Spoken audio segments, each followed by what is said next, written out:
Assalamualaikum warahmatullahi wabarakatuh.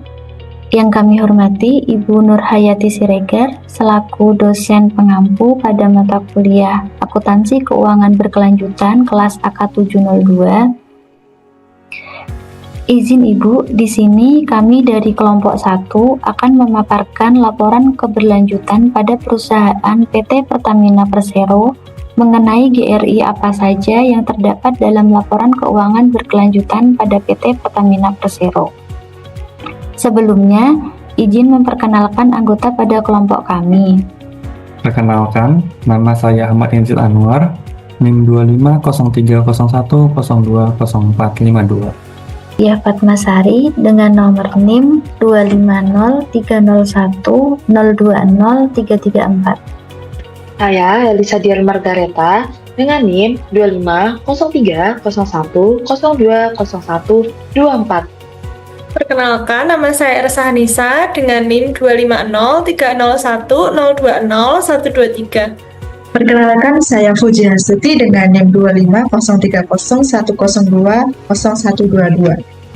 Perkenalkan, nama saya Gendirama Febrianti dengan nomor NIM 250301020134. Baiklah, selanjutnya kami akan memulai dari profil perusahaan PT Pertamina Persero.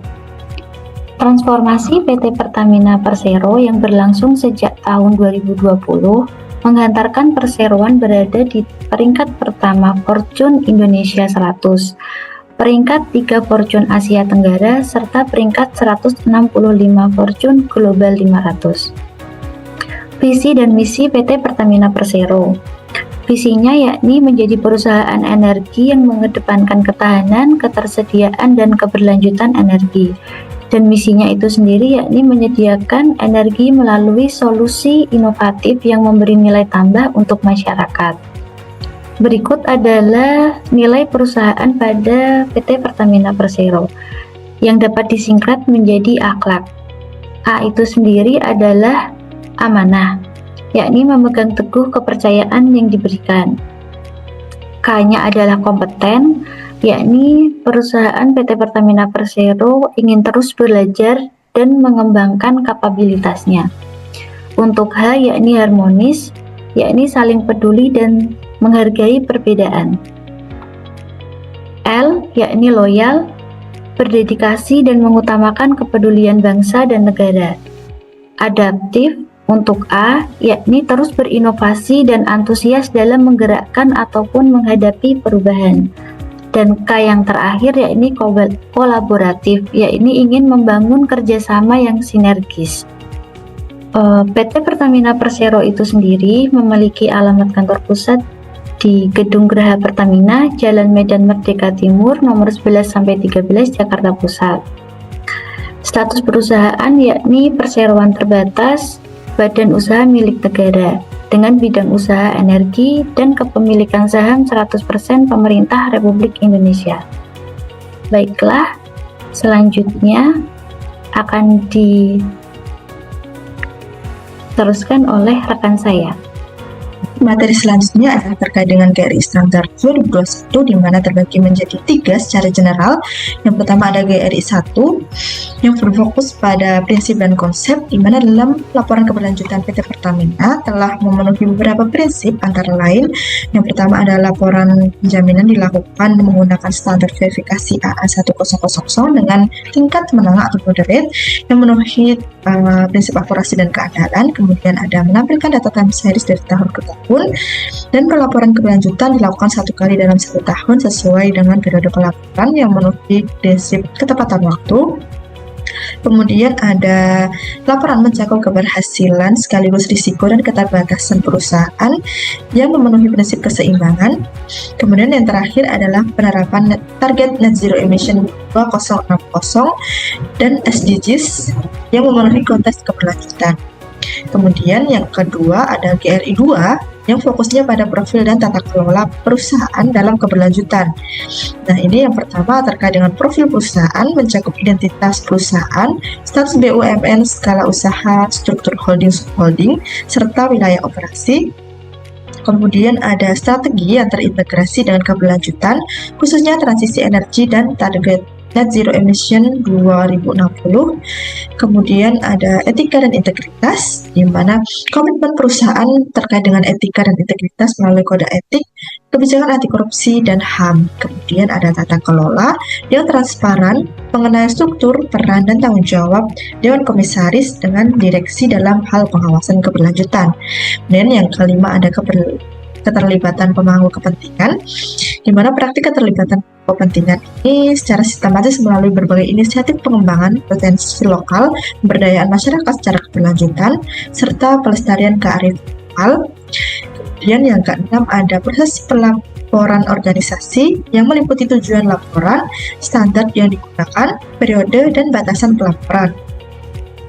Kemudian yang ketiga ada GRI 3 yang berfokus pada cara menentukan topik material keberlanjutan.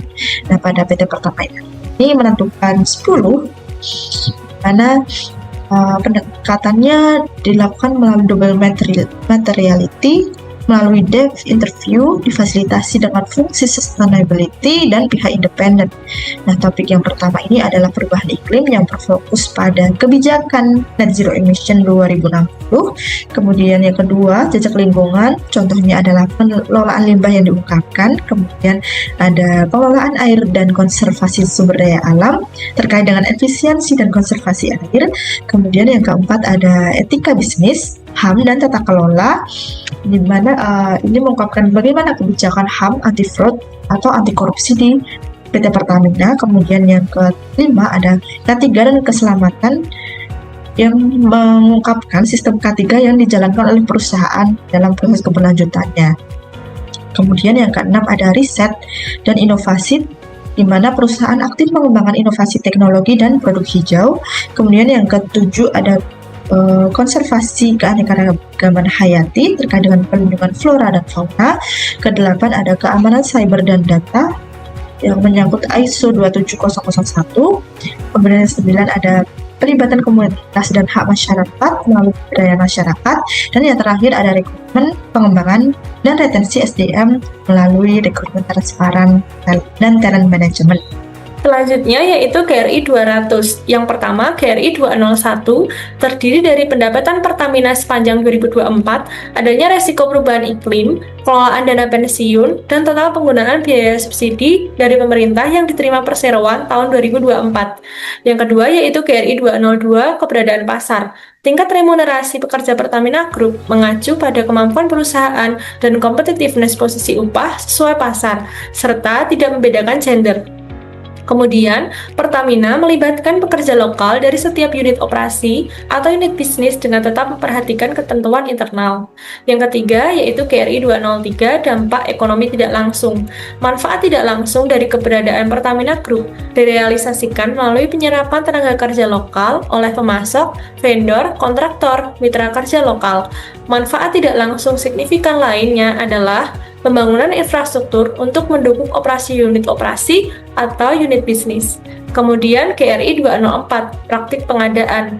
Pelibatan kontraktor, vendor, mitra kerja lokal memberikan efek berantai terhadap ekonomi lokal, yaitu dengan membuka lapangan kerja dan mendukung penggunaan produk dalam negeri. Selanjutnya, GRI 205, anti korupsi. Pertamina Group berupaya mencegah tindakan koruptif melalui digitalisasi cegah korupsi, yaitu penerapan One Procurement to Pay dan resertifikasi dan pengembangan ISO 37001 SMAP. Kemudian GRI 206, perilaku anti persaingan. Penjualan produk-produk energi Pertamina Group diatur dalam regulasi yang ditetapkan pemerintah, termasuk harga penjualan kepada pelanggan melalui perjanjian jual beli minyak atau gas bumi atau uap panas bumi, dan penetapan harga jual eceran, jenis bahan bakar minyak tertentu, serta jenis bahan bakar minyak khusus. Hal ini menjadikan Pertamina Group tidak dihadapkan pada persaingan usaha dan penguasaan pasar dengan perusahaan lain. Kemudian GRI 207, pajak.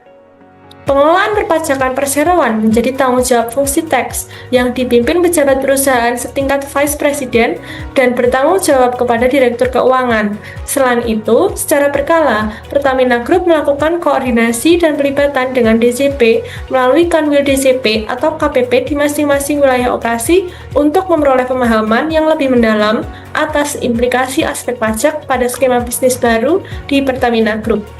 Baik, terima kasih atas kesempatan yang telah diberikan. Izin Ibu, di sini saya akan membedah bagaimana Pertamina mengimplementasikan standar internasional GRI 300 dalam laporan keberlanjutannya. Nah, fokus utama dari pembahasan ini adalah melihat sejauh mana komitmen perusahaan dalam memitigasi dampak lingkungan dari operasional energi mereka. Yang pertama adalah GRI 301. Kita mulai dari aspek pertama, yaitu GRI 301 terkait material.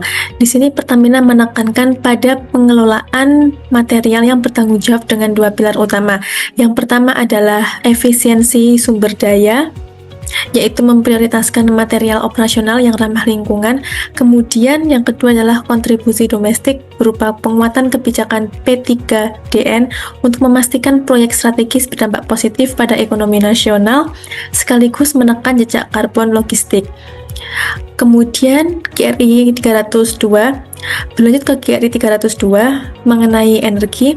Sebagai raksasa energi, Pertamina fokus pada transformasi internal melalui yang pertama adalah menerapkan ISO 50001 di berbagai unit operasi seperti kilang dan lapangan panas bumi. Tujuannya adalah menekan intensitas konsumsi energi dan membesar porsi energi baru terbarukan atau EBT dalam aktivitas harian perusahaan. Kemudian GRI 303, pada poin 303 ini fokusnya adalah pada sumber daya air. Nah, langkah yang diambil meliputi yang pertama, pemantauan ketat di wilayah kerja yang teridentifikasi mengalami water stress atau kelangkaan air, kemudian dengan menggunakan teknologi pengelolaan effluent untuk memastikan air limbah yang dilepas kembali ke lingkungan telah melampaui standar baku mutu yang berlaku. Kemudian GRI 304 berupa perlindungan biodiversitas. Nah, mengingat operasional mereka sering bersinggungan dengan area yang sensitif ya. Nah, Pertamina ini menjalankan yang pertama ada program restorasi ekosistem serta konservasi flora dan fauna. Kemudian ada studi dampak keanekaragaman hayati untuk memastikan jalur infrastruktur energi itu tidak memutus koridor satwa atau mengancam spesies endemik di sekitar wilayah operasi. Melanjutkan pembahasan sebelumnya, sekarang kita akan berlanjut ke GRI 305 sampai 308.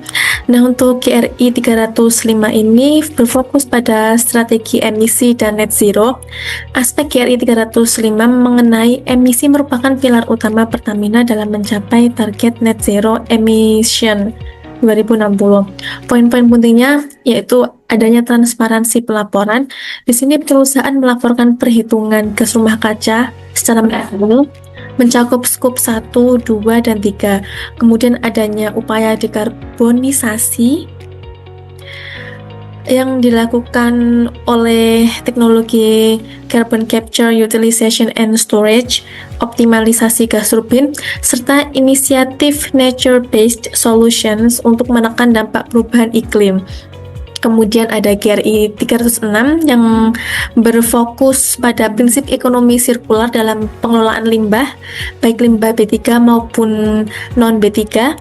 Nah, salah satu inovasi yang menonjol adalah pengelolaan sampah terintegrasi yang melibatkan masyarakat. Limbah operasional maupun non-operasional dapat diproses kembali menjadi produk yang bernilai guna sehingga secara signifikan mengurangi volume sampah yang berakhir di tempat pembuangan akhir. Kemudian di GRI 307, nah pada aspek GRI 307 ini fokus utamanya adalah integritas terhadap kepatuhan hukum. Hal ini dibuktikan dengan partisipasi aktif dalam penilaian proper dari Kementerian LHK. Kemudian selain itu mayoritas unit operasional mereka berhasil meraih predikat hijau dan emas yang menandakan kepatuhan perusahaan sudah berada sesuai dengan standar atau di atas standar. Kemudian yang terakhir adalah GRI 308 penilaian lingkungan pemasok. Nah, GRI 308 ini menunjukkan bahwa tanggung jawab lingkungan Pertamina itu meluas hingga ke rantai pasok. Melalui kebijakan Green Procurement, perusahaan menetapkan kriteria lingkungan dalam seleksi mitra kerja. Para pemasok dan kontraktor itu diwajibkan memenuhi standar perlindungan lingkungan tertentu agar risiko lingkungan dapat dimitigasi sejak dini dari hulu hingga ke hilir. Nah, secara keseluruhan, 8 poin standar GRI 300 ini menunjukkan upaya komprehensif Pertamina untuk bertransformasi menjadi perusahaan energi yang lebih bersih, mulai dari pengelolaan sumber daya internal hingga pengawasan ketat terhadap mitra kerja mereka. Demikian pemaparan dari saya mengenai laporan keberlanjutan Pertamina berdasarkan standar GRI 300. Terima kasih atas perhatiannya, dan saya persilahkan untuk pemateri selanjutnya. Terima kasih. Selanjutnya saya akan membahas mengenai GRI 400 yang membahas mengenai dampak sosial perusahaan terhadap karyawan, masyarakat, dan konsumen. Pertama, mengenai ketenagakerjaan dan hubungan industrial yang dibahas pada GRI 401 dan 402. Pada bab ini, Pertamina memfokuskan bagian ini pada stabilitas internal dan kesejahteraan pekerja. Pada GRI 401 mencakup data rekrutmen karyawan baru dan tingkat turnover. Pertamina biasanya menonjolkan tunjangan kompetitif dan keseimbangan kerja untuk menekan angka turnover. Selanjutnya pada GRI 402 berfokus pada periode pemberitahuan minimum terkait perubahan operasional yang signifikan agar tidak merugikan pekerjaan. Pada bagian 2, dibahas mengenai K3, pengembangan dan kesejahteraan karyawan yang akan dibahas pada GRI 403 hingga 405. Nah, bagian ini merupakan area dengan materialitas tertinggi bagi Pertamina mengingat resiko operasional di sektor migas. Pada GRI 403 yang membahas mengenai kesehatan dan keselamatan kerja yang merupakan hal paling krusial, melaporkan sistem manajemen K3, statistik kecelakaan kerja, dan program kesehatan kerja. Nah, GRI ini berfokus untuk mencapai zero fatality.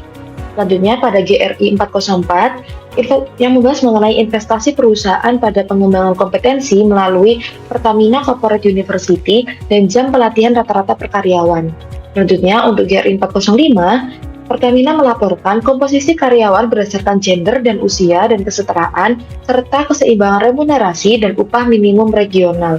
Nah, kesempatan setara ditunjukkan melalui program Sirkandi Pertamina yang aktif melaporkan persentase perempuan pada posisi manajerial. Selanjutnya pada bagian ketiga yaitu ada hak asasi manusia yang dibahas pada GRI 406 hingga 412. Nah, Pertamina berkomitmen pada prinsip-prinsip untuk menjalankan bisnis sesuai dengan prinsip panduan PBB dan tentang bisnis dan HAM. Nah, pada GRI 406 memastikan tidak ada perlakuan diskriminatif dalam karir maupun upah. Selanjutnya untuk GRI 407 hingga 409 berfokus pada kebebasan berserikat melalui Federasi Serikat Pekerja Pertamina serta kebijakan tegas melarang pekerja anak dan kerja paksa di seluruh lini operasi. Selanjutnya, GRI 410 melaporkan bahwa personel keamanan perusahaan telah mendapatkan pelatihan HAM agar tidak terjadi representativitas pada saat bertugas di objek vital nasional. Selanjutnya untuk GRI 411 melaporkan identifikasi wilayah operasi yang bersinggungan dengan masyarakat adat dan bagaimana perusahaan mendapatkan persetujuan tanpa paksaan. Dan pada GRI 412 dengan PT Pertamina melakukan audit atau uji tuntas HAM secara berkala pada unit operasi. Selanjutnya pada bagian keempat dibahas kontribusi sosial dan tanggung jawab publik yang dirinci pada GRI 413 hingga 415. Pada GRI 413 melalui program TJSL yaitu tanggung jawab sosial dan lingkungan dengan berfokus pada desa energi berdikari di mana Pertamina membantu masyarakat mengakses energi bersih serta secara mandiri dan memberdayakan ekonomi lokal di sekitar wilayah operasi. Nah, untuk GRI 414, Pertamina memperkuat seleksi vendor yang tidak hanya berfokus pada harga tetapi juga kepatuhan terhadap sosial dan etika kerja. Selanjutnya pada GRI 415 mengenai transparansi posisi perusahaan terhadap kebijakan publik dan kontribusi politik. Selanjutnya pada bagian 5 yaitu tanggung jawab produk dan pelanggan yang dijelaskan pada GRI 416 hingga 418 di mana GRI 416 PT Pertamina memastikan kualitas BBM dan produk turunan lainnya aman digunakan oleh konsumen dan tidak menyebabkan insiden kesehatan. Pada GRI 417 membahas bahwa kejelasan informasi produk, penggunaan label ramah lingkungan, dan prosedur penanganan keluhan pelanggan melalui call center 135, dan terakhir, pada GRI 418, dibahas isu krusial di era digital, yaitu Pertamina melaporkan langkah perlindungan data pengguna aplikasi My Pertamina dari kebocoran dan penyalahgunaan data. Sekian dari saya kembalikan kepada teman saya. Baik, selanjutnya akan dibahas mengenai kesesuaian antara laporan keberlanjutan PT Pertamina Persero dengan GRI Standar 2021. Nah, secara umum, pengungkapan isu keberlanjutan telah disusun sesuai dengan GRI Standar 2021, baik dari sisi struktur penyajian yang sistematis maupun kelengkapan indeks konten GRI. Nah, jika kita lihat pada grafik di sebelah kanan ini, untuk GRI 300 dan GRI 400 itu tidak 100%. Hal ini dikarenakan untuk GRI 300 ada satu indeks konten GRI yang tidak diungkapkan, dan untuk GRI 400 ada dua indeks konten GRI yang tidak diungkapkan. Untuk rinciannya akan kita bahas di slide selanjutnya. Nah, lalu untuk seluruh isi laporan keberlanjutan juga telah diverifikasi melalui proses penjaminan oleh PT Sejahtera Ramba Asia SRAI selaku lembaga independen eksternal. Jadi ini lembaga yang tidak memiliki konflik kepentingan dengan PT Pertamina. Dan dalam proses verifikasinya itu menggunakan standar verifikasi AA1000 dengan tingkat menengah moderate tipe 2. Hal ini dilakukan untuk memperkuat kredibilitas informasi yang disajikan dalam laporan keberlanjutan. Lalu, dalam laporan keberlanjutan PT Pertamina itu telah diungkapkan GRI standar yang digunakan, GRI 1, pengungkapan umum, GRI 2, topik material, GRI 3, aspek ekonomi, GRI 200, aspek lingkungan, GRI 300, dan aspek sosial, GRI 400. Dan dalam pengungkapannya ini juga telah didukung oleh kinerja nyata berupa program-program yang telah dilaksanakan selama tahun 2024. Seperti yang sudah dijelaskan pada slide sebelumnya. Lalu, mengenai kurangnya pengungkapan tadi, itu ada GRI 307 mengenai kepatuhan lingkungan, GRI 412 mengenai penilaian hak asasi manusia, dan GRI 419 mengenai kepatuhan sosial ekonomi. Nah, tidak diungkapkannya GRI 307 kemungkinan karena tidak ada kasus terkait isu kepatuhan lingkungan selama tahun 2024. Secara umum, isu kepatuhan lingkungan sudah disajikan dalam bagian tata kelola dan manajemen risiko. Sedangkan untuk GRI 412 tidak diungkapkannya kemungkinan karena kebijakan terkait hak asasi manusia pada PT Pertamina Persero masih bersifat umum dan belum sepenuhnya mengikuti pendekatan evaluatif yang sebagaimana diatur dalam standar GRI 412. Lalu untuk GRI 419 tidak diungkapkannya kemungkinan karena tidak adanya sanksi atau pelanggaran terkait kepatuhan sosial ekonomi selama tahun 2024, sehingga tidak terdapat dampak material yang perlu diungkapkan secara khusus dalam kerangka GRI 419. Maka dari itu, saran dari kelompok kami, PT Pertamina Persero masih memiliki ruang untuk mengoptimalkan kedalaman pengungkapan pada aspek kepatuhan lingkungan, penilaian hak asasi manusia, serta kepatuhan sosial dan ekonomi. Kedepannya, perusahaan disarankan untuk mengungkapkan GRI 307, GRI 412, dan GRI 419 secara lebih eksplisit, meskipun dalam bentuk pernyataan nihil. Hal ini guna meningkatkan transparansi, memperkuat akuntabilitas, serta menunjukkan kematangan sistem keberlanjutan sesuai best practice pelaporan GRI. Baik, sekian presentasi dari kelompok 1 mengenai GRI pada laporan keberlanjutan PT Pertamina Persero pada tahun 2024. Terima kasih. Wassalamualaikum warahmatullahi wabarakatuh.